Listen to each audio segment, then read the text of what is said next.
이재용 삼성전자 부회장이 문 대통령과 김동연 부총리를 잇따라 만난 후 180조 원에 달하는 대대적인 투자 방안을 공개했습니다. 정부의 경기 부양 정책에 통 크게 화답하면서 관심이 주목됩니다. 세 분 전문가 모셨습니다. 이종근 전 데일리아 논설실장, 최진봉 성공회대 교수, 그리고 김태현 변호사 나오셨습니다. 세 분 어서 오세요. 안녕하십니까. 네, 삼성의 통 큰 답안지가 나왔습니다. 주제어 보시죠.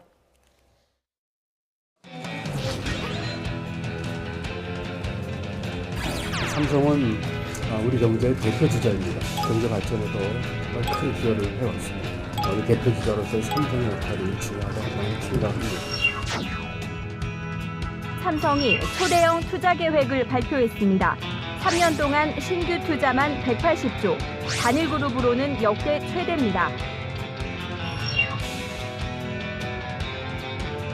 20만 개 치고는 아마 뭔데 못하겠습니다. 제가 마음을 한복하면서 춤이라도 추겠습니다. 춤이라도 추겠습니다.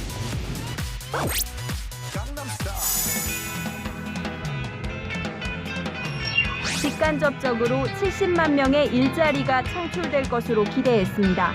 직접 채용 인원도 3년 동안 2만여 명에서 4만 명 수준으로 대폭 늘어납니다.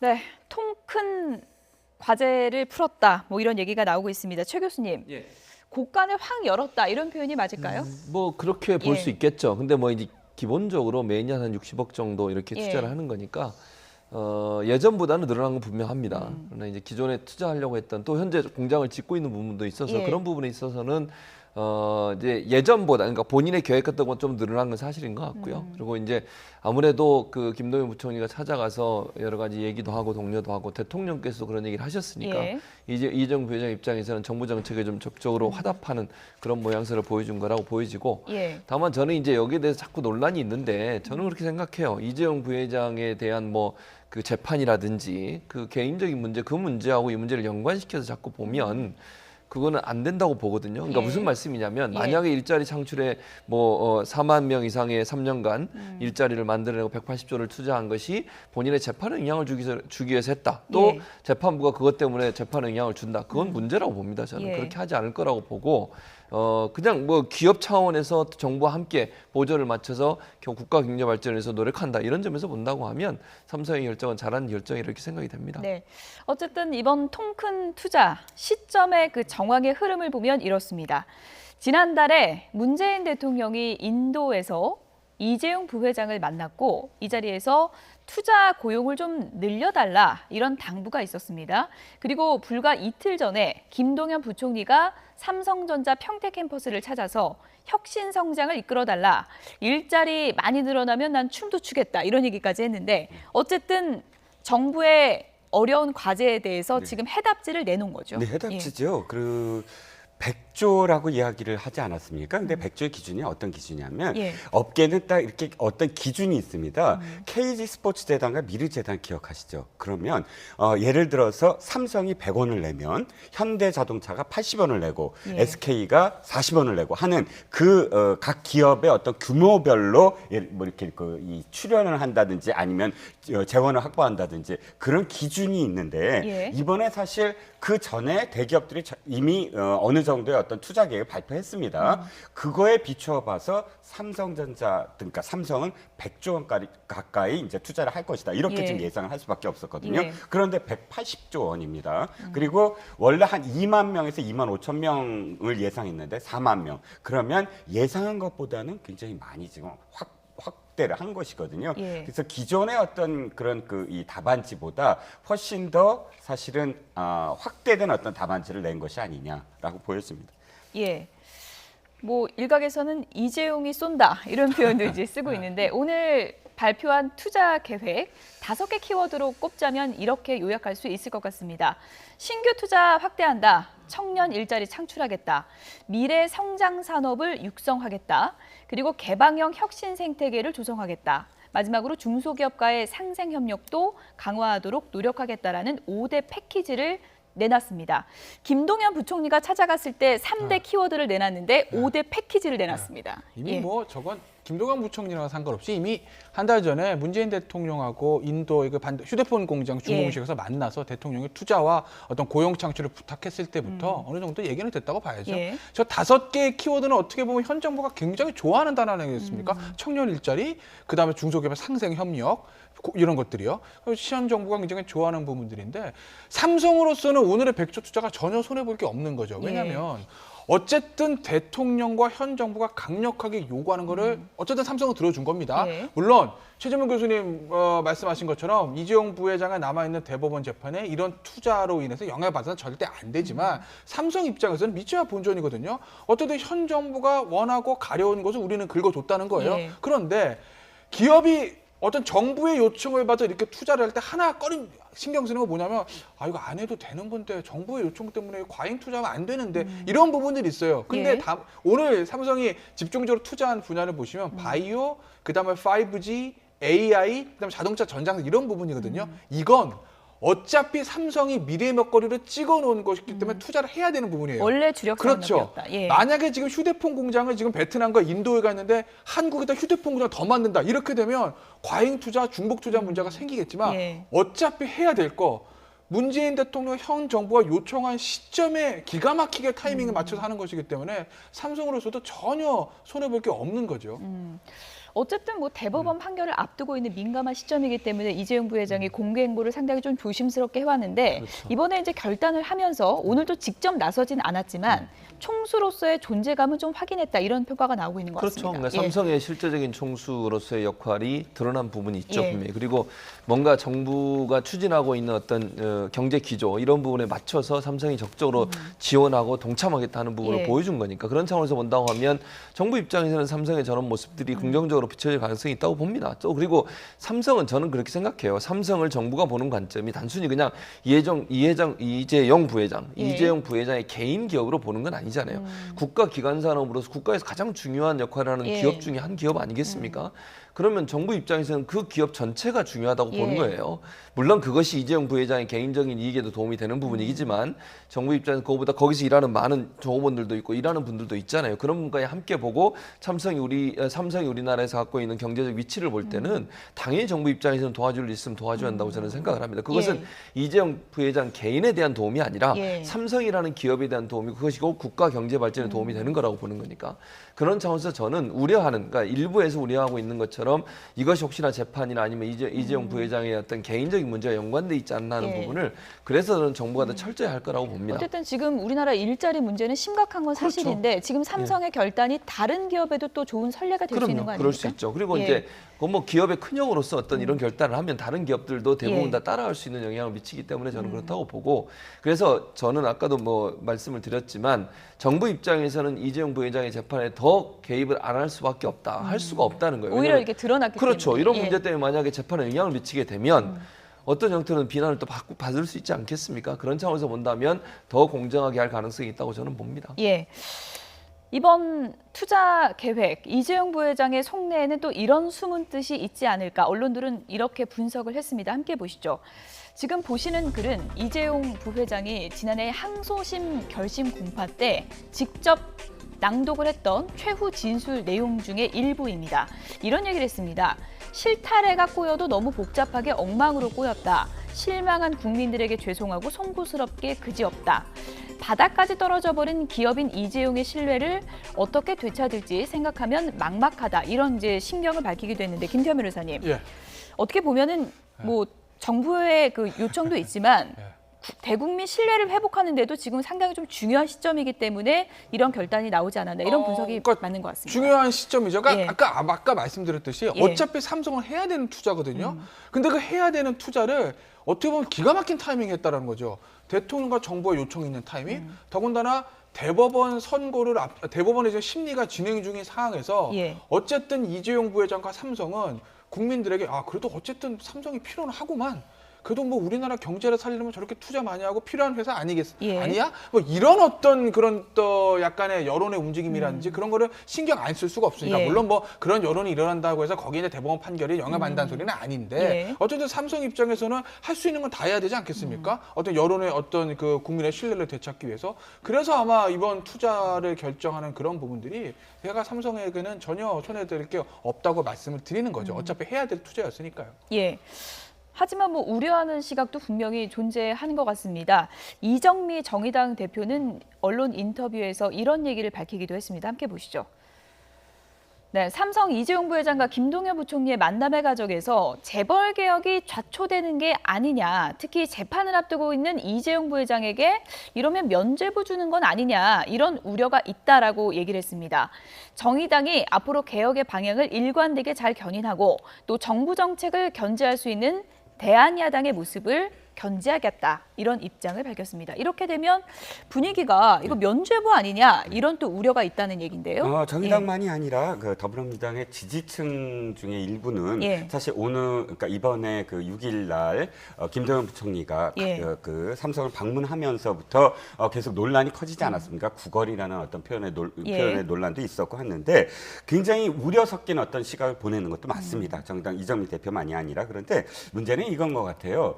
일각에서는 이런 이야기도 있어요. 북한한테는 햇볕 정책으로 북한의 어떤 그런 이 개혁 개방 정책을 유도하면서 예. 대기업도 마찬가지 아니냐. 유보금이 지금 현금 유보금이 86조가 넘는데 삼성전자만 해도 대기업들도 어마어마합니다. 그 유보금을 이렇게 투자로 전환시키는 것이 굉장히 지금 중요한데 그것을 채찍질만으로 어떻게 그것을 할 수 있겠느냐. 그러니까 자꾸 투자를 유도하기 위한 어떠한 정부도 사실 노력을 해야 되고 예. 최근에 문재인 대통령도 어쨌든 이재용 부회장 만나서 당부를 하지 않았습니까? 예. 거기에 대한 어떤 화답이라면 이것을 꼭 나쁜 시각으로만 이것이 개혁을 그 후퇴시키거나 혹은 이 면죄부거나 이런 시각으로만 본다면 어떻게 유보금을 또 이렇게 투자로 전환시키고 예. 앞으로 기업들의 어떤 역할을 담보해 줄 수 있을 것이냐라는 시각으로 또 이렇게 이해를 할 수 있지 않을까 싶습니다. 정부 입장에서는 지금 뭐 경제는 살려야 되고 적신호가 들어왔고 재벌 개혁도 중요한 과제고 참 딜레마일 것 같은데 어쨌든 정의당 입장에서는 우리는 철저하게 감시하겠다, 이런 입장을 견지한 거죠. 그렇죠. 뭐 야당 입장이 당연히 그렇게 한다고 저는 보고 정의당이 추구하고 있는 가치로 본다고 하면 당연히 저렇게 발언하는 게 예. 맞다고 저는 봅니다.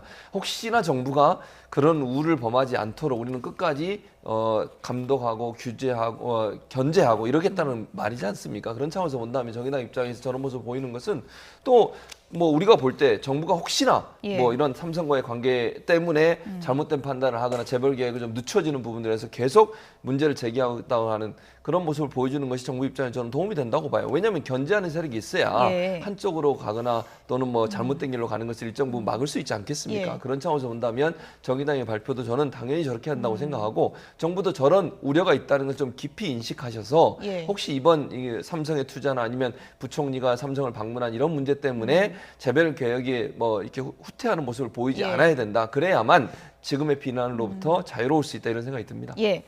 어쨌든 오늘 삼성이 내놓은 투자 계획, 사실은 이틀 전에 발표될 걸로 많은 분들이 예상을 했다가 이른바 구걸 논란 때문에 지금 이틀이 좀 늦춰진 셈인 거죠? 네, 그렇습니다. 예. 그 이틀 전에 이미 6일에 그 아침에 김동연 부총리가 이 회의에서 내가 간다라고 이제 이미 발표를 했는데 예. 문제는 그 전에 3일에 장하성 실장이 전화를 했다는 것이죠. 예. 그래서 그 100조 투자를 연기하면 어떻겠느냐라고 이야기를 했고, 그런데 문제는 거기서 구걸이라는 말은 안 나왔다라고 청와대는 해명을 합니다만 예. 어찌됐든 청와대가 이 100조 투자와 그러니까 180조지만 결과적으로는 이 김동연 부총리의 방문을 연기하지 않았으면 좋겠다. 예. 이것이 바로 아까 이정미 대표나 혹은 일부 지지층의 어떤 우려를 이렇게 그 반영한 어떤 시각인데 예. 결과적으로는 말이죠. 이틀이 지난 다음에 발표를 하거나 네. 그날 당일날 발표를 하거나 사실 그게 무슨 차이가 있겠습니까? 논란만 커질 뿐이지 예. 그것을 계속 배관시하거나 하기보다는 아까도 제가 말씀드렸지만 이 기업들이 자꾸 투자할 수 있는 환경을 조성해 인정해줘야 되는 것. 거기에 목소리를 함께 하는 것이고 아까 그런 어떤 재벌 개혁이 만약 안 되면 그때마다 사실 지적은 하면 되는 것 아니겠습니까? 예. 그러니까 이렇게 논란을 일으킬 일을 하지 말고 물 흐르듯이 기업의 투자를 유도하는 것이 훨씬 더 좋은 지금 경제로서 경제적인 측면에서 봤을 때 좋은 결과를 낳지 않을까 싶습니다. 예, 경제수장 투톱의 불화설 이번 기회에 또 한 번 불거졌는데 이 부분에 대해서 여권에서는 이런 얘기가 나왔습니다. 언론 인터뷰 내용인데 함께 보시죠. 네, 정성호 민주당 소속 기획재정위원장이 오늘 언론 인터뷰에서 이런 얘기를 했습니다. 김동연이 원톱을 하고 장하성은 그림자가 돼야 된다 이런 주장인데요. 경제가 위기인데 국민은 경제 컨트롤 타워가 어딘지 모르겠다고 한다. 김동연 부총리에게 힘을 실어주고 대통령 참모인 장하성 실장은 그림자 역할에 집중을 해야 한다. 김동연 장하성 불화가 경제계 이슈가 되고 시장이 혼선을 빚고 있다면서 김동연이 원톱을 해야 된다. 이런 얘기가 민주당에서 지금 나왔습니다. 저기 좀 더 소개해드릴게요. 굉장히 어떤 의미에서 되게 놀라운 얘기들이 많이 나왔어요. 예. 그러니까 김동연 부총리가 원톱이고 장하성 실장이 그림자가 된다는 얘기 나왔습니다. 지난 인도에서 문재인 대통령과 이재용 부회장 만난 게 이슈가 되는데 그거 이슈가 되는 것 자체가 비정상이다라는 얘기 나왔어요. 일자리 창출하기 위해서는 기업을 옥죄 반대고 규제를 풀어줘야 된다. 규제를 최대한 풀겠다는 얘기도 나왔습니다. 예. 거기다가 무슨 얘기가 나왔냐면 민주당은 이제까지 경제에 대해서 정의라는 가치를 너무 투영했는데 그게 아니라 실사구시적인 어떤 그런 성격을 가져야 된다는 얘기 나왔습니다. 그 워딩도 쫙 들어놓고 위 말은 누구의 말일까요? 1. 민주당 의원, 2. 자유한국당 의원 이렇게 물어보면요. 아마 90%의 국민들이 자유한국당 의원 이렇게 생각을 할 겁니다. 그런데 그 워딩이 민주당 의원, 그것도 민주당 계열에서는 최초로 기획재정위원장이 됐던 장성호 의원의 입에서 나왔다는 것이거든요. 예. 이건 두 가지인 거죠. 하나는 아무래도 이 민심의 변화는 청와대와 관가보다는 당이 빨리 캐치를 합니다. 왜? 당은 의원들이 유권자를 바닥 민심을 만나면서 실제적으로 몸에 피부에 와닿거든요. 예. 경제가 너무 안 좋은데 이렇게 가다가 소속주도 성장도 좋지만 규제 혁신을 통해서 기업이 일자리 창출하는 전통적인 방식으로 돌아가는 게 맞는 것 아니야? 라는 그런 것들을 민주당의 주류 의원들이 몸으로 캐치했을 가능성이 하나 있는 거고 또 하나는 이미 청와대 내부에서도 이 경제정책의 방향을 소득주도 성장보다는 이 전통적인 규제 철폐를 토한 성장 쪽으로 조금 우클릭을 했으나 핵심 지지층의 문제가 있기 때문에 청와대에선 대놓고 그렇게 하지 못하고 오히려 집권 여당에서 먼저 움직이는 게 아닐까라는 그런 해석도 가능한 거죠. 예, 일단 누가 원톱으로 가냐. 물론 화합하는 게 가장 좋겠지만 어쨌든 키는 한 명이 줄 수밖에 없는 건데 누가 쥐느냐는 결국은 문 대통령 의중 아니겠습니까? 뭐 그렇죠. 예. 그런데 저는 그럼에도 불구하고 이제 원론적인 얘기를 했다고 저는 생각을 해요. 예. 위원장이 상임위원장이 무슨 말이냐면 그렇다 하더라도 대외적으로 보여지는 경제 수장은 부총리가 돼야 되는 거죠, 당연히. 예. 아니 그러니까 뭐 장하성 실장은 참모예요. 대통령의 참모니까. 그러나 실제 우리나라 경제의 가장 대표적인 주자 누구냐 얘기하면 당연히 경제부총리가 돼야 되는 겁니다. 그건 그렇죠. 원론적인 일이라고 저는 예. 생각을 해요. 다만 그렇다 하더라도 대통령을 참모나 대통령과의 어떤 의중이 일정 부분 통한다고 생각할 수 있는 장하성 실장과 이 그 경제부총리는 긴밀하게 협조하고 논의하고 토론하고 이래야 한다고 저는 생각을 하거든요. 대신 겉으로 보여질 때 원톱으로 보여지는 건 김동연 부총리가 하는 게 맞다고 보는 거죠. 그런 차원에서 본다면 이 말 자체가 크게 문제가 있다고 저는 보지는 않고 다만 저는 이게 불화설로 보인다고 하는 것에 대해서 저는 좀 문제를 제기하고 싶은데 예. 불화설이라고 하는 게 서로 의견이 다르다는 걸 얘기하는 거 아니겠어요? 근데 정부에 있는 어떤 참모든 장관들이든 의견이 다른 게 나쁜 건 아니잖아요. 예를 들어서 모든 개각이나 관료들이 같은 방향으로 모두 다 생각을 하고 있다. 그럼 어떻게 건전한 방법으로 나갈 예. 수가 있겠습니까, 정부가?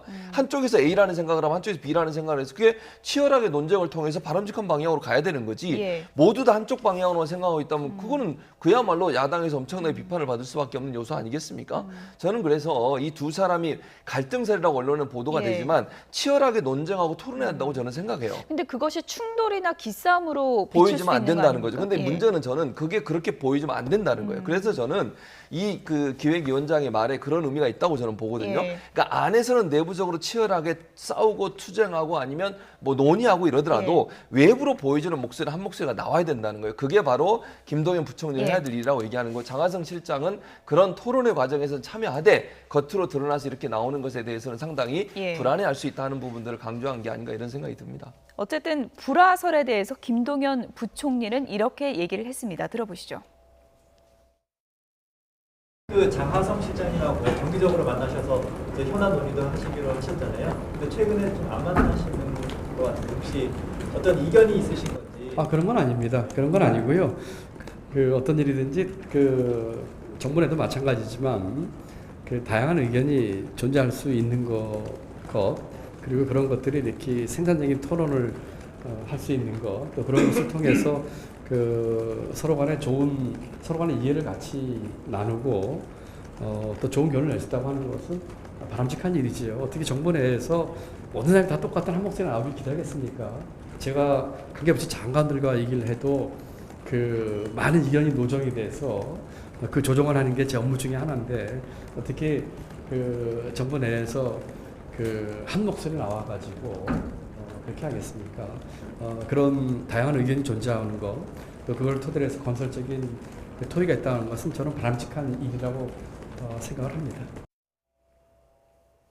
네, 어쨌든 한 목소리는 아니라는 거는 이제 인정을 한 것 같은데 앞으로 이제 자주 좀 만나는 게 좀 중요할 것 같아요. 소통을 네. 하려면. 기자가 아까 질문을 했죠. 예. 요즘 안 만나시는 것 같아요. 이 질문이 뜻이 어떤 거냐면, 자 7월 6일 날 조찬 회담은 좀 아니죠. 회의를 했습니다. 두 사람이. 예. 그 자리에서 합의된 건 뭐냐면 2주에 한 번씩 꼭 만나자 이렇게 합의가 된 거예요. 예. 그런데 2주가 됐는데도 안 만나는 거예요. 없어요. 그 다음에도 안 만나는 거예요. 그래서 기자가 아니 그렇게 합의되신 거 왜 안 만나십니까? 이 뜻으로 지금 물어봤는데 예. 뭐 대답은 이렇게 하셨습니다. 자, 저는 이현재 부총리를 떠올려요. 노무현 대통령 때. 예. 노무현 대통령 때 이현재 경제부총리를 임명하면서 그때를 떠올리면 이런 어떤 누구한테 힘을 싣고 안 싣고 이런 이야기 자체가 없었어요. 예. 참여정부에서는. 왜? 경제부총리에 확실하게 힘을 실어줬거든요. 그래서 구조조정, IMF 이거 빨리 끝났고, 어쨌든 공과는 있습니다만, 경제부총리가 힘있게 추진한 어떤 배경이 있거든요. 예. 현 정부 사실은 지금 1년 몇 개월 계속 지금 갈등설이 있는데, 예. 정성호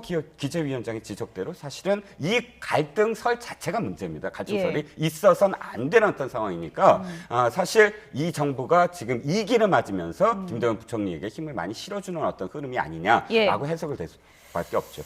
어쨌든 삼성이 이제 결단을 한 건데 앞으로 이제 기업의 투자도 좀 계속되고 그리고 이제 경제 컨트롤 타워에서는 좀 생산적인 논의가 이루어지고 화합도 이루어지고 이렇게 좀 선순환이 됐으면 좋겠다는 바람입니다. 정치권 소식으로 넘어가 보도록 하겠습니다. 손학규 징크스가 깨진 걸까요? 주제어 보시죠.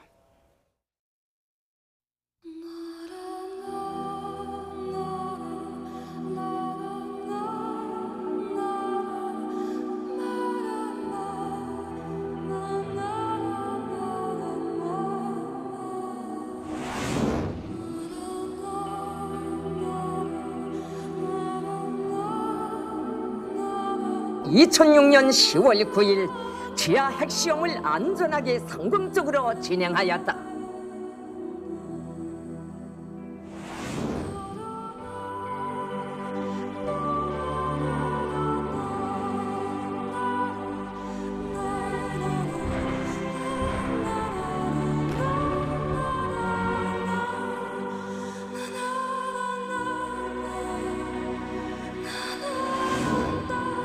대한민국의 미래만 보고 뚜벅뚜벅 걸어 나아가겠습니다.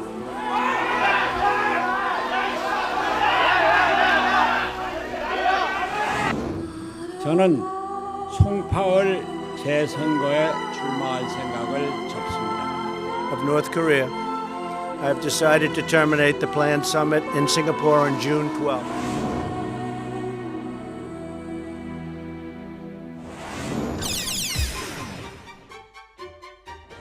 이제 와서 뭘 하려고 하느냐? 무슨 욕심이냐? 이런 만류와 비아냥과 비난을 무릅쓰고 나왔습니다. 모든 것을 내려놓고 바른미래당의 변화와 혁신을 위한 마중물이 되겠다는 일념으로 오늘 이 자리에 섰습니다.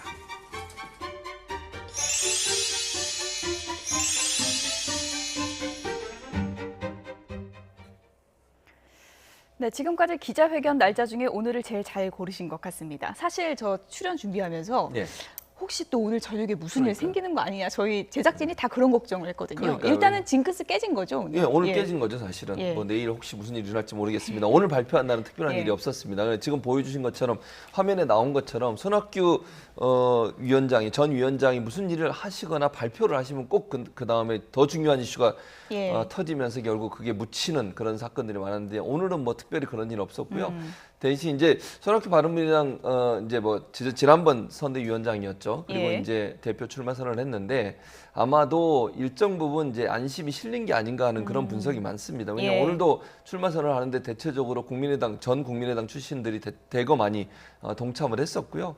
그리고 이제 안철수 전 대표 비서실장 했던 분도 나왔고 예. 이런 걸 보면 일정 부분 이제 손학규 위원장에 대한 안심이 일정 부분 실리는 게 아닌가 하는 그런 분위기가 좀 읽히고 있어서 예. 뭐 결과가 어찌 됐든 기본적으로 안심이 실리는 쪽으로 결과가 나오지 않을까 하는 예. 그런 예상이 많기 때문에 좀 예. 유리한 상황이 아닌가 하는 생각이 듭니다. 지금 화면에 저희가 이제 한눈에 보실 수 있도록 중대 발표 순환사를 좀 모아봤습니다.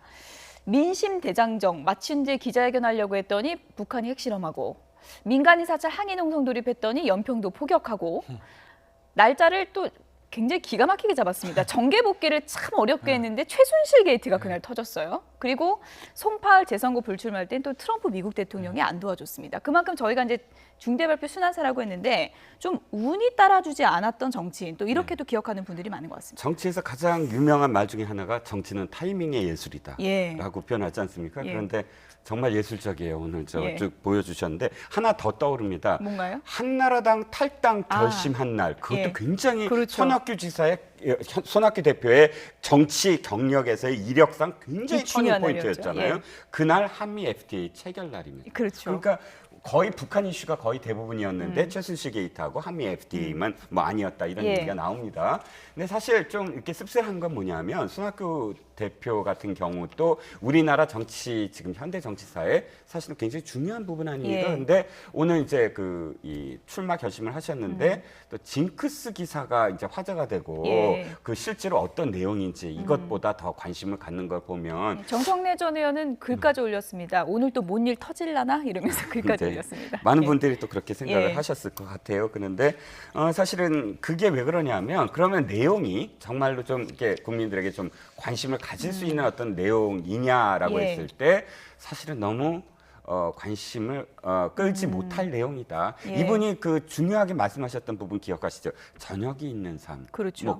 근데 실제로 지금은 그 어느 정도 구현되지 않았습니까? 52시간 예. 뭐 삶이라든지. 그리고 또 하나는 7공화국 시대를 열겠다. 그러니까 개헌하겠다. 예. 근데 그것도 사실은 이제 개헌에 대한 어떤 뭐 이슈를 끌고 가기에는 예. 지금은 또 타이밍이 아니고 선거제도 개혁을 오늘 말씀을 하셨어요. 예. 근데 지금 좀 전에 말씀드렸던 두 가지 주제에 비해서 사실은 굉장히 이슈가 작아들고 있다. 예. 그러니까 사실 많은 분들이 안타까워해요. 손학규 지사가 지금 꼭 다시 나와야 될 타이밍이냐. 그런 어떤 측면에서는 뭐 좀 안타까워하는 예. 뭐 시각이 있죠. 나를 버리겠다 이런 각오도 이제 밝히지 않았습니까? 이번에는 좀 손학규 전 위원장에게 운이 좀 실릴 걸로 보십니까? 글쎄요. 근데 이제 예. 타이밍은 이제 큰 뉴스는 안 터졌는데 더 아쉬운 건 손학규 예. 전 대표 입장에선 본인의 당대표 출마 자체가 뉴스가 힘을 받지 못해요. 지금 왜 그러냐면 집권 여당의 당대표 선거도 아니고 예. 제1야당도 아니고 어떻게 보면 바른미래당 분들한테 굉장히 죄송하지만 소수당의 당대표 예. 선거에 지금 출마하는 거 아니겠습니까? 그러니까 뉴스 자체가 지금 힘을 받지 못하는 거고 손학규 대표가 뭐 아무래도 큰 꿈은 꾸시겠죠. 아마 이제 정계 개편을 통해서 뭐 다음 대선을 좀 마음이 있으실 거예요. 뭐 예. 또는 또는 개헌을 통해서 뭐 책임 총리의 꿈이 있을 수도 있고요. 근데 어찌됐든 간에 당대표가 된 다음에 그 다음에 아마 시나리오는 정계 개편을 통해서 중도 보수 세력의 가운데서 틀을 넓혀가지고 거기서 큰 중원을 차지하는 아마 이 그림을 그릴 텐데 그게 제가 봤을 때 쉽지 않을 거예요. 그러려면 결국 예. 자유한국당을 좀 이렇게 포섭을 해서 그쪽으로 넓혀야 되는데 지금 자유한국당은 어찌됐든 간에 김병준 비대위가 출범하면서 아직까지 지지도는 11%에 머물지만 예. 빠르게 지금 정상화되고 가는 느낌이거든요. 그렇기 때문에 안철수 전 대표나 손학규 전 대표나 유승민 전 대표나 이 바른미래당에 계시던 분들이 꿈꾸는 것처럼 야 자유한국당이 쪼개져가지고 그렇게 되면 이 보수를 우리가 다 먹을 수 있을 거야. 그러니까 예. 중원에서 길게 큰 포션을 차지할 거라는 그런 희망들은 아마 이루어지지 않을 가능성이 저는 높다고 봅니다. 예. 어쨌든 바른미래 전대 후보자가 지금 11명이나 됐습니다. 지금 민주당 당대표 선거에서는 문심이 중요하다고 그러는데 여기서는 지금 또 안심이 어디로 향하냐 이런 얘기들이 나오고 있습니다. 손학규 전 위원장이 어떤 얘기했는지 들어보시죠. 오늘 기자회견장에 안철수 전 대표 측 인사들이 좀 많이 자리를 하셨는데요. 예. 실제로 그 안심이 대표님한테 있다 이런 얘기가 있는데 여기에 대해서 어떻게 생각하시는지. 오늘 이 자리에 오신환 의원이 안 나왔는데 오신환 의원 나온다고 그랬었어요. 근데 지금 베트남 가 있고 유동 의원도 나오고자 했는데 미국인가 어디 가 있고 그렇습니다. 꼭 안철수 의원 측 국회의원들만 나온 게 아닙니다. 안철수 대표랑 그러면 기존에 좀 상의나 전화통화나 좀 이런 걸 하신 적이 있으신가요? 그런 얘기는 묻지 마세요. 아까 묻지 말라고 하시긴 예. 하셨지만 대표님께서 이게 본인 입으로 안철수랑 유승민 가산이라고 하신 만큼 지도부 이렇게 출마하실 때 상의 여부 정도는 말씀을 해주셔야 될 것 같아서요. 아니 안철수 유승민에 대해서는 얘기하지 맙시다. 왜 얘기하지 않아요? 그 쓸데없는 논란을 불러일으킬 거니까. 대표님 출마하시는 과정에서 이른바 안심 논란이 안심 논란은 언론에서 만든 거 아니에요?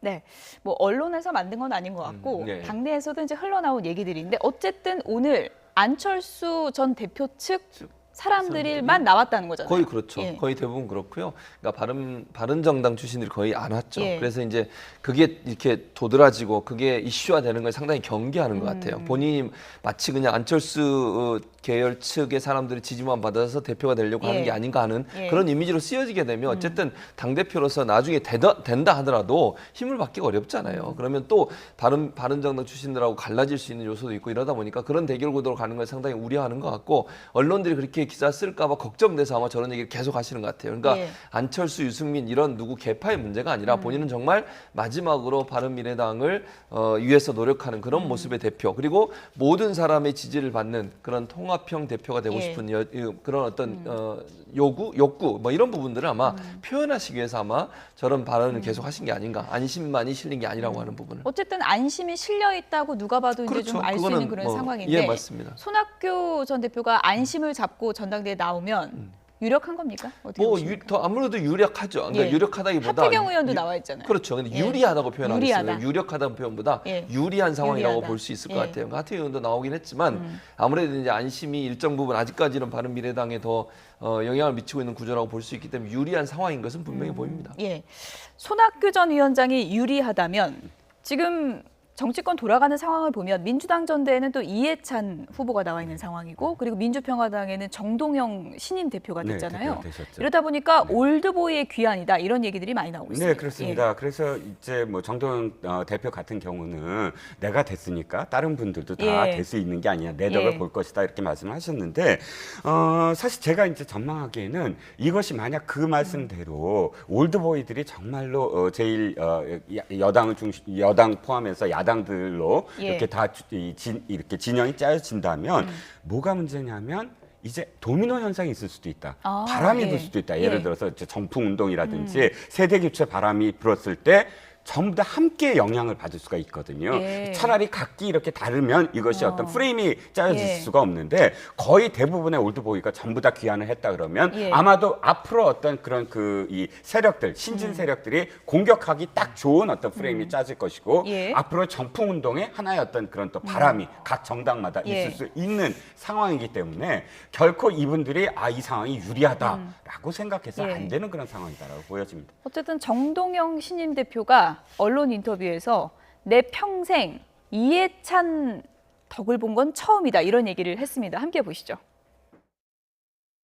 이해찬 후보가 대표 출마하고 손학규 대표도 나온다고 하니까 그러면 맞상대할 사람이 누구냐? 뭐 누구도 지금 민주평화당에 대해서 확신을 못 갖거든요. 근데 결국 강력한 지도력만이 당을 살릴 수 있다라는 호소가 묵인 것 같고요. 또 하나는 이해찬 효과도 좀 보고 가니까 싶기도 합니다. 이해찬 정도 맞서게 하려면 정동영이 나서야 된다. 그런 얘기가 자연 발생으로 들리길래 제가 한 얘기가 제가 평생 이해찬 덕본 건 이번이 처음이다 이런 얘기도. 근데 제가 뵀으니까 또 이해찬 대표도 조금 덕을 봤으면 좋겠습니다. 덕을 봤다고 표현을 하셨는데 이 세 분의 인연이 예사롭지가 않습니다. 그래픽으로 저희가 사진을 좀 준비해봤는데 함께 보시죠. 저 장면 기억하시는 분들 많을 것 같습니다. 11년 전 세 분이 손을 이렇게 맞잡고 있습니다. 올드보이 3인 11년 전에는 저런 모습이었습니다. 지난 2007년 대통합 민주신당 대선 후보 경선에서 또 만났던 세 분이에요. 그렇죠. 당시에 이제 정동영 후보는 유력한 후보였고, 예. 그다음에 이해찬 당시 이제 전 총리죠. 예. 있었고, 손학규 당시 후보 같은 경우에는 이제 한나라당을 탈당해서 당시 야당으로 건너가서 이제 저 경선에 참여한 거 아니겠습니까? 예. 근데 저기서 이제 정동영 후보가 승리해서 이제 본선에서 나가서 이제 이명박 후보한테 이제 져서 낙선하게 된 건데, 예. 그런데 11년이 지나고 세 사람이 각각의 당에 흩어져서 당대표에 그러니까 한 사람 되고 두 예. 사람 또 유력한 후보예요. 예.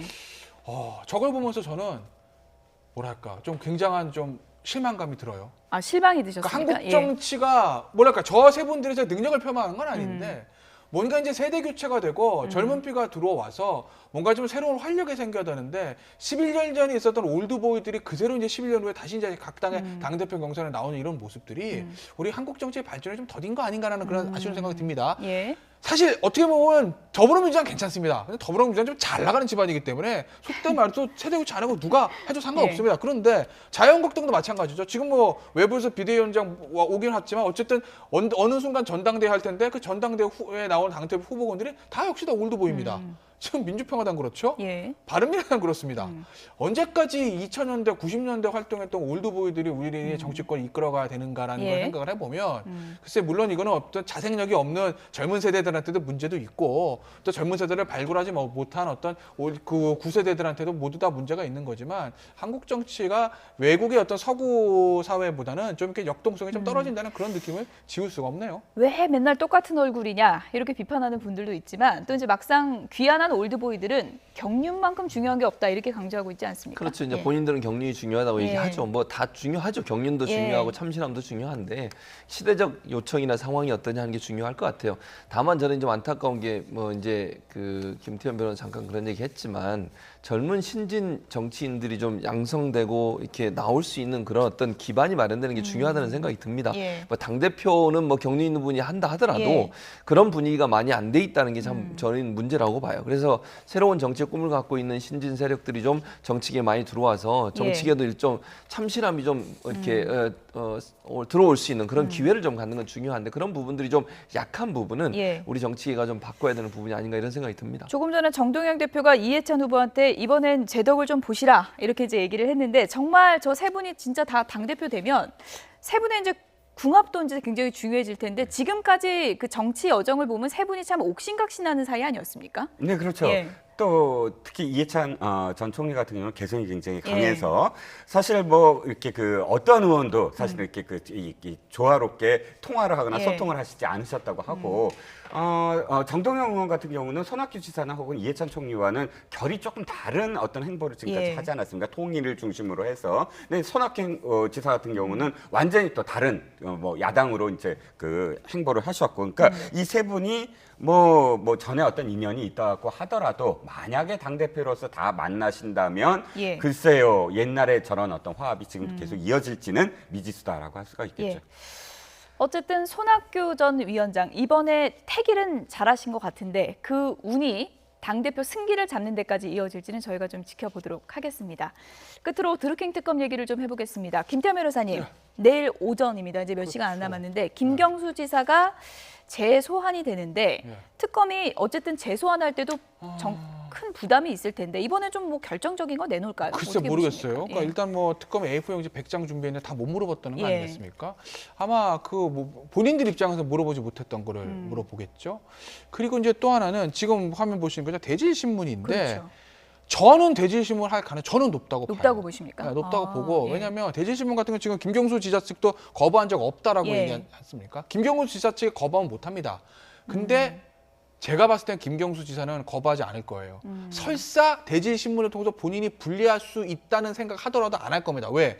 여기서 만약 대질신문 거부한다고 하면 혹시 뭐가 있는 거 아니야? 뭐 이런 느낌을 줄 수 있기 때문에 예. 안 할 것 같고 특검이 대질신문을 만약에 하게 되면은 노리는 건 이걸 거예요. 그 일각에서는 야 드루킹도 그렇고 김경수 지사도 그렇고 어쨌든 두 사람 다 본인의 머릿속에 시나리오 다 짜놓고 자기 얘기만 할 건데 이 뒤질신문 의미가 있냐? 라고 이제 얘기는 하시는 분들이 있는데 그건 그렇지가 않아요. 그러니까 장기간에 걸쳐 두 사람을 갖다 놓고 하루 온종일 얘기를 하다 보면 다 본인 얘기들을 하겠지만 두 사람이 서로 말을 주고받습니까? 아니 그러니까 자 그건 아니고 이제 제가 이제 검사고 두 분이 이제 그 고소인 피고소인 하겠습니다. 고소인 피고소인 하게 되면 먼저 물어봅니다. 자 고소인이 이렇게 얘기하는데 피고소 어떻게 생각? 피의자 어떻게 생각하세요? 뭐라고 얘기를 하죠. 그럼 또 고소인한테 물어봅니다. 고소인이 이렇게 얘기하는데 피의자 어떻습니까? 이런 식으로 진행하는 거거든요. 뭐 상황에 따라 좀 다르지만 그런데. 어쨌든 두 사람 중에 한 사람 거짓말하는 거 아니겠어요? 근데 두 사람의 진술을 마주놓고 계속 하다 보면 어느 순간 사람이기 때문에 뭔가 삐끗하는 게 나와요. 예를 들어 드루킹 당신 예전에 얘기한 거 다르잖아. 김경수 지사 예전에 어제 얘기한 거 다르잖아. 이게 나올 수도 있기 때문에 특검은 그걸 노리고 대진심을 시도할 거예요. 근데 드루킹은 거부할 리가 없겠죠. 어떻게 보십니까? 글쎄 그건 또 알 수가 없죠. 드루킹의 입장에서 보면 본인은 지금 밑져야 본전이고 잃을 게 없기 때문에 저는 오히려 드루킹은 더 강하게 요구할 거라고 생각을 하는데 만약입니다. 드루킹이 진짜 본인이 살기 위해서 죄가 없는 김경수 지사를 끌어들이는 거라고 한다면 그러면 본인 입장에서 거부할 수도 있는 거죠. 만약 대질신문이 정말 이루어지고 두 사람이 대면을 한다면 또 이제 어떤 다른 상황으로 갈 수 있는 변수가 이제 생기는 건데 어쨌든 특검 입장에서는 재소환을 했는데 김경수 지사가 1차 소환 때는 유력한 증거 없는 것 같다고 했잖아요. 그렇죠. 이번에도 그런 분위기로 간다면 좀 큰 악재가 되는 거 아니겠습니까? 그렇죠. 만약 이번에도 또 조사를 했는데 특별하게 증거를 제시하지 못하거나 이렇게 돼서 김경수 지사가 또 저런 모습으로 당당하게 나오게 되면 특검 입장에서는 그러면 뭐 때문에 또 불렀나 하는 그런 의문이 들 가능성이 있습니다. 물론 본인들은 뭐 다 물어보지 못해서 나머지 부분을 물어봐야 된다고 해서 부른다고 했지만 그럼에도 불구하고 만약에 정말 스모킹 건이라고 얘기할 수 있는 그런 증거들을 제시하지 못하게 되면 특검 입장에서 상당히 불리한 상황, 여론의 비판을 받을 가능성이 있죠. 그래서 어떤 형태로든 특검 입장에서는 뭔가 의미 있는 결과를 만들어내기 위해서 벼르고 있을 것 같고요. 김경수 지사 입장에서도 기존에 이제 첫 번째 조사에서 어느 정도 특검이 갖고 있는 모르겠어요. 특검이 모든 증거를 다 제시를 했는지 아니면 뭔가 스모킹 건을 남겨놓고 있었는지를 이제 내일 조사를 통해서 알아봐야 되는 거니까 지금은 모르겠지만 그게 있느냐 없느냐가 중요할 것 같아요. 만약에 특검이 그런 스모킹 건과 같은 증거를 갖고 있다고 하면 김경수 지사 입장에서 상당히 불리한 입장에 설 것이고 반대로 특검이 아무것도 없는 상태에서 그냥 또 재소환해서 그대로 끝나버린다고 하면 진실 공방으로 그렇게 되면 이제 김경수 지사 쪽으로 더 여론이 흐를 가능성이 있지 않나 하는 생각이 듭니다. 어쨌든 특검 지금 기간이 뭐 많이 남아있지 않은 그런 상황인데 정치권에서 상당히 엇갈린 시각이 나오고 있습니다. 함께 보시죠. 경공모라는 이름조차 여기서 어른이라는 것은 보혜피를 말합니다. 어른이 어렵다고 해서 경인선이라는 이름으로 바꿨다고 할 정도로 이 정권과 직접적으로 연관되었을 개연성이 차고 넘치는 사안인 만큼 대통령도 과연 드루킹을 모른다고 할 것인지 답해 주시기 바랍니다. 제가 이 허익범 특검을 보면서 느끼는 점은 하나입니다. 드루킹을 수사를 해야 되는데 드루킹에게 휘둘리고 있다. 이 특검이 이런 생각이 들고 지난 특검 기간 동안 한 3분의 2가 흘렀는데 한마디로 다 남의 다리 긁고 있으면서 특검 본연의 자신의 임무가 무엇인지를 망각한 기간이었지 않는가 이런 생각이 듭니다. 심상정 김정도 의원에 대해서 예를 들어서 출석해달라는 요청도 없습니다. 현재까지도. 그러니까 그런 식입니다. 그냥 언론에 일단 터뜨리고 그 다음에 아니면 말고식인 이런 상황들이 지금 특검 기간 내내 반복되고 있거든요. 일단 뭐 정의당에서는 언론에 흘리는 건 김경수 지사도 이 부분을 상당히 좀 비판을 했는데 정치 특검이 아니고 진실 특검이 돼야 한다는 비판도 있고 또 이제 한국당에서는 지금 기간 연장 얘기 계속 나오고 있지 않습니까? 네네. 그런데 문제는 이제 박영수 특검하고 비교를 해보시면 알겠지만 예. 박영수 특검 때도 사실은 계속 이 피의 사실을 공표를 했어요. 언론이 계속 그것을 보도를 했고 예. 그것이 하나의 어떤 전략적인 어떤 측면에서 특검의 입장에서는 굉장히 정가의 보도거든요. 이 특검은 여론밖에 믿을 데가 없어요. 여론의 힘은 없고 그리고 또 연장도 마찬가지입니다. 당시 기억하시죠? 청와대 압수수색을 못했기 때문에 연장해야 된다라고 예. 여론을 막 이렇게 조성을 했는데 어쨌든 그때도 이제 거부당했지만 지금 생각해 보세요. 지금 특검이 연장을 해야 돼라는 어떤 뭐 절박한 이유로 국민들한테 얘기한 적이 있나요? 어떤 언론에 보도된 적이 있나요? 뭐를 못 하고 있다 이런 게 없어요. 그러면 어차피 지금 어떻게 흘렀냐면 2개월밖에 딱 저기를 안 했다, 계약을 안 했다 사무실을 이런 기사만 나오는 걸 보면 특검이 의지가 없다라고 보여져요. 일단 의지가 있다면 지금쯤은 우리가 이걸 해야 되는데 예. 못하고 있으니까 연장해야 된다는 거 언론이 나와야 되거든요. 그래서 예. 아마도 20일 이 시간을 그냥 지키고 끝나지 않을까 싶습니다. 예, 어떻게 같은 의견이십니까? 지금 뭐 청와대로 칼날이 갈 수도 있다 이런 얘기도 나오고 있는데요. 그거는 아마 내일 예. 조사 결과 보고 과연 김경수 지사에 대한 영장을 칠 건지 아닐 건지를 보고 좀 판단해야 될 것 예. 같아서 아직 특검 기간 연장에 대해서는 좀 섣부르게 판단하기 좀 이른 것 같아요. 저는. 예. 어쨌든 김경수 지사가 내일 두 번째 소환이 됩니다. 내일 또 소환 풍경은 또 꽃길이 만들어지는 건지 어떨지 한번 지켜보도록 하겠습니다. 이종근 전 데일리아 논설실장, 최진봉 성공회대 교수, 김태현 변호사 세 분이었습니다. 고맙습니다.